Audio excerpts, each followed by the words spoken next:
I'm your Sapna ma'am, going to discuss the subject science for class 5th. Now, let us start our session. This is the third part of this video, and the word meanings are some given here. Let us start. Germinate, germinate in the sense अंकुरित होना. डिस्पर्शल, छिड़काव. Explosion, विस्फोट. Maple, छायादार वृक्ष. Sycamore, गूलर. Dandelion, Singh पड़ी. Dry, सूखे. Transported, एक जगह से दूसरी जाने की प्रक्रिया. गुल, मेहंदी. बाल्सम. एग्रीकल्चर, कृषि. क्रॉप्स, फसल. हार्वेस्टिंग, कटाई. राइपेंड, पकी. सोन, बोए जाते हैं. स्प्रिंग, गर्मी का मौसम. लेग्यूम्स, फली. बार्ले, जौ. बार्ले, जौ. नाउ अब हम अपना टॉपिक स्टार्ट करते हैं. Germination, the process by which a seed produces a new plant is called germination. Germination को हिंदी में तो अंकुरित होना कहोगे, लेकिन यह एक प्रक्रिया है जिसके द्वारा कोई सीड एक नया पौधा उत्पादित करता है. उस प्रक्रिया को कहते हैं जर्मिनेशन. ठीक है. प्रोसेस में क्या होता है, सीड जो है प्रोड्यूस करेगा न्यू प्लांट.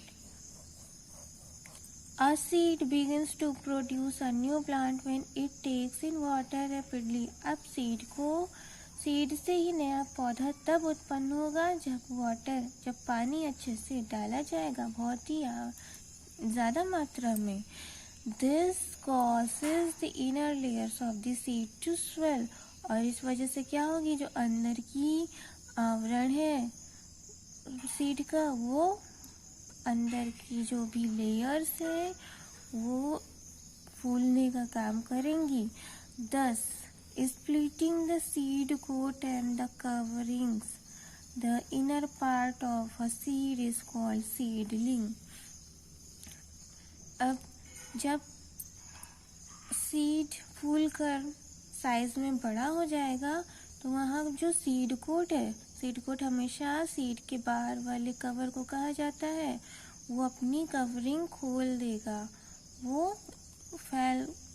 उसकी कवरिंग खुल जाएगी और अंदर का जो पार्ट है सीड का वो सीडलिंग में बन जाएगा. सीडलिंग होता है बेबी प्लांट. सीडलिंग का अर्थ होता है छोटा पौधा. At the beginning, the seed grows using food reserves from the cotyledons as the baby plant grows. और शुरुआत में बिगनिंग में क्या होता है, सीड कैसे ग्रो करता है, और वो सीड ग्रो करता है और अपने जो भी कोटिलिडॉन्स में फूड स्टोर किया है उनको यूज़ करके उनको खाता है. As the baby plant grows, it uses all the food stored in the cotyledons. जैसे जैसे बेबी प्लांट बढ़ता है, अपना भोजन जो कोटिलिडॉन्स में स्टोर किया है उसका उपभोग करता रहता है. After this, it gets food from the soil. और उसके बाद वो अपना भोजन सॉइल से प्राप्त करने लगता है. सॉइल इन द सेंस कि सॉइल में मिनरल्स भी मौजूद होते हैं. It gets the required amount of air through pores. और इस सीड को अच्छी अमाउंट में हवा कहाँ से मिलती है, उनके पोर्स, छिद्र से. पोर्स इन द सेंस छिद्र. पोर्स माने छिद्र. One part of the baby plant grows downward as roots. अब एक भाग बेबी प्लांट का कहाँ जाएगा, जमीन की तरफ, नीचे की ओर जाएगा, जो कि आगे चल के रूट में बनेगा. Other part of the baby plant grows upward. और अदर पार्ट, अगला भाग जो ऊपर तना वाला हिस्सा है वो ऊपर की ओर जाएगा और जो कि आगे जाके स्टेम्स और लीव्स में परिवर्तित हो जाता है। स्टेम्स तना, लीव्स पत्तियाँ। The root takes in water and food from the soil. और रूट जब बन जाता है किसी भी पौधे का तो वो उसका कार्य है कि पानी और भोजन सॉइल से लेके पेड़ को देना, मिट्टी से लेके पेड़ को प्रदान करना। The stem transports water and food from the roots to the other plant of the plant. Stem का क्या कार्य है कि वो पानी और भोजन पौधे तक पहुंचाता है। कहाँ से? जमीन से। और जमीन से कौन ले जाएगा? रूट्स।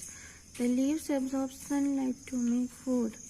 और लीव्स का क्या काम है कि वो पत्तियाँ सूर्य की किरणें या सौर ऊर्जा को सोखती हैं। किस प्रोसेस के लिए? अपना भोजन बनाने के लिए। अपना भोजन बनाने की प्रक्रिया को हम फोटोसिंथेसिस भी कहते हैं। The seeds that are close to each other will struggle for food, light and space to grow after they germinate. In such cases many newborn plants would die. अब देखिए, अगर सीड्स को पास पास डाल दोगे तो क्या होंगे कि जो बेबी प्लांट्स हैं उन सभी के बीच में आपस में तनाव उत्पन्न हो जाएगा कि कौन ज़्यादा से ज़्यादा मात्रा में अपना घेरा घेर सकता है और पानी खाना सोख सकता है। तो उस स्ट्रगल में क्या होता है कि बहुत से जो नए पौधे हैं वो मर भी सकते हैं। अब आइए dispersal of seeds second topic discuss करते हैं। डिस्पर्सल ऑफ सीड्स से क्या समझते हो? The process by which the seeds are scattered away from the parent plant. Process उस प्रक्रिया में जहाँ पे बीजों का छिड़काव होता है, उनसे अपने माता पिता जैसे पौधे जो हैं उनसे निकल के, बड़े पौधे से निकल के जो बीजों का छिड़काव होता है दूर जाके, उसे कहते हैं डिस्पर्सल। और इस प्रक्रिया में जो एजेंट काम करते हैं उनका नाम है air.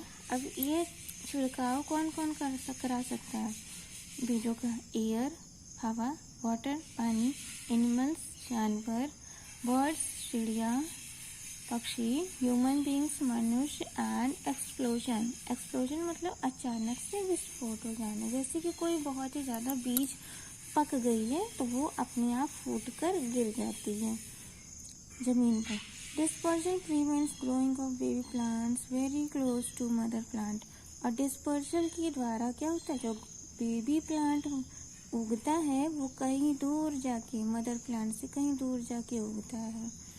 Thus new plants get enough air. और इस वजह से जो नया पौधा है उसको पर्याप्त मात्रा में हवा मिलती है, पानी मिलता है और गर्मजोशी मिलती है। गर्मजोशी किससे मिलेगी? सनलाइट से बढ़ने के लिए। अब हम आगे जाके डिफरेंट वेज जिनके द्वारा बीजों का छिड़काव होता है पढ़ेंगे। फर्स्ट है बाय विंड। सीड्स अब बाय विंड के द्वारा भी डिस्पर्सल हो सकते हैं। जैसे एग्जाम्पल्स में मैंने दिया है कॉटन, मैपल, सैकमोर, डैंडेलियन। इन सब के क्या होते हैं कि लाइट वेट की, इनकी जो सीड्स होती हैं बहुत भारी नहीं होती हैं, जैसे आम की गुठली होती है बहुत भारी होती है ना, नहीं।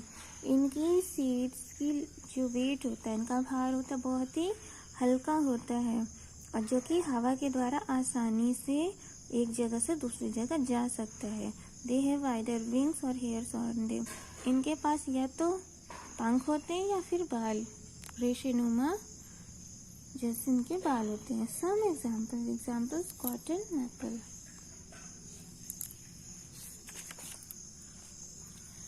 Second water, by water. अब वाटर के द्वारा कैसे डिस्पर्शन होता है, तो सीड्स जैसे कि लोटस, पानी वाले जो भी हुए हैं, जैसे पानी किनारे कोकोनट पाया जाता है समुद्र के किनारे, और लोटस वहीं पानी में। इनके जो सीड्स होते हैं या तो फाइब्रस होते हैं या तो स्पॉन्जी होते हैं। स्पॉन्जी चिमड़ा या फिर फाइब्रस मीन्स रेशेदार। It enables them to float on water। और ये इसी वजह से, क्योंकि फाइबर भी बहुत ही लाइट वेट का होता है, इसलिए क्या करेगा, स्पॉन्ज को आप जब डुबोगे स्पॉन्ज को, तो वो क्या करता है, हमेशा तैर जाता है। तो इसी तरह इनके भी बीज क्या होंगे, तैर जाएंगे। फ्लोट मीन्स तैरना। Thus they are easily carried away by water। और इस वजह से ये हवा के द्वारा आसानी से ले जाए जा सकते हैं और आसानी से जर्मिनेट अंकुरित हो जाते हैं दूसरे जगहों पर। देखो एग्जाम्पल है, कोकोनट का सीड लोटस वाटर में है। बाई एनिमल्स, अब कुछ एनिमल्स जैसे कि बर्ड्स हो गए, स्क्वेरल हो गए, ये ह्यूमंस हो गए, ये सब फ्रूट को खाते हैं और उनको फेंक देते हैं, या तो पूरा खा के फेंक देंगे उनके बीज, या फिर आधा खा के ही उनको फेंक देंगे। तो ये जो बर्ड्स होती हैं, बर्ड्स ही इनको निगल लेती हैं। एंड ये और इधर से उधर की जो भी सीड्स पाए जाते हैं उनको निगल कर फिर फेंक देती हैं। these seeds germinate on getting conditions of growth। और इस वजह से इनको मिल जाती है कंडीशंस की बढ़ने के लिए। some seeds get stuck to fur of animals or even to hair or clothes of human beings and get transported to different places। तो जैसे कि कुछ सीड्स क्या होते हैं कि किसी के जानवर के फर के अंदर घुस गए और वो जानवर जा रहा है तो उसके साथ साथ वो सीड भी उसके साथ साथ चला गया, तो एक जगह से दूसरी जगह। वहीं पे कुछ ह्यूमंस के क्लोथ्स में ये सीड्स चिपके रह जाते हैं, तो वो भी एक जगह से दूसरी जगह तक चले जाते हैं। ह्यूमंस के क्लोथ्स में कैसे चिपकेंगे, बाई चांस कोई खा रहा था अमरूद और अमरूद उसने बैग में रख लिया, अपने पॉकेट में रख लिया, वो अमरूद काफ़ी गला हुआ था, तो उसके जो बीज हैं वो उसके कपड़ों में चिपक गए ना, और वो जहाँ जाके कपड़े धोएगा फिर वो सीड भी वहाँ जाके जर्मिनेट कर जाएंगे। By explosion in some plants like balsam, गुलमेहंदी, मटर, ये सब भी हो गए ना, लेडी फिंगर भिंडी, कुकुम्बर, खीरा, इनके जो फल हैं अगर बहुत ज़्यादा बढ़ जाते हैं, जैसे भिंडी का पेड़ देखोगे तो भिंडी क्या होती है, बहुत ही पक जाएगी, तो अपने आप उनकी जो सीड्स हैं उनके बीज क्या होंगे, छितरा जाएंगे, मीन्स कि फूट कर फैल जाएंगे। तो अब आइए एग्रीकल्चर और एग्रीकल्चर से रिलेटेड कुछ प्रक्रियाएं। एग्रीकल्चर होता है growing and harvesting crops. Agriculture में क्या होता है, या तो फसलों को उगाई होती है और उनकी कटाई को ही, इस प्रक्रिया को एग्रीकल्चर कहते हैं। Harvesting, cutting and gathering